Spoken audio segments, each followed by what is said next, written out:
Армысыздар, құрметті ханымдар.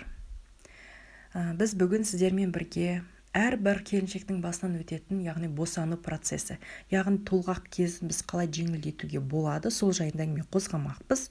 Ол үшін менімен бірге болып, видеоны соңына дейін тамашалаңыздар. Әрбір қызға ана болу бақытын нәсіп етсін деп тілекпен бастайық. Яғни кез келген қыз келіншек құрсағына бала біткеннен бастап дәрігердің бақылауында болады. Яғни әрбір қыздың тілегі бойыма біткен баламды аман есен 9 ай 9 күн көтерсем екен деген іштегі қорқыныш болады. Күні айы жеткен ана енді осы толғағым жеңіл өтсе екен, аман есен босансам екен деген дұға тілегі болады.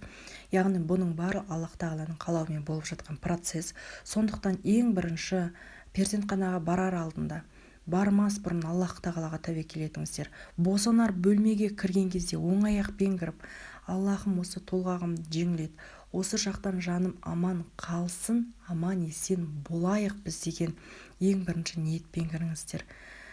Одан бөлек арнайы осы толғақты жеңілдететін Фәлақ, Нас, Аятул Курси деген 3 ең керемет сүрелер бар. Мүмкіндігіңіз келгенше жаттаңыз, оқып, толғақ кезінде айтыңыз. Болмаса YouTube программасынан қойып қойыңыз. Одан бөлек жаттығулар бар. Толғағыңыз жақындар алдында, айы күніңіз жетер алдында міндетті түрде арнайы жаттығуларды жасаңыз. Толғақты жеңілдететін өте көп жаттығулар бар, бірақ арнайы дәрігердің кеңесімен жасалыну керек. Және де арнайы дәрігерге барып, қалай ана болуға дайындаламын деген, яғни кеңестен өтуге мен сізді шақырамын. Одан бөлек толғақ кезінде Аллахқа тәуекел етіңіз, сүрелеріңізді оқыңыз, тыңдаңыз, жаттығуыңызды жасап, перзентханаға дайын болып бардыңыз. Одан бөлек тағы ең маңызды нәрсе дәрігердің кеңесін тыңдау. Толғақ кезінде дәрігер не айтса, соны дәлме-дәл жасайтын болсаңыз, сіздің босану процесіңіз ойдағыдай жеңіл болады Аллахтың қалауымен.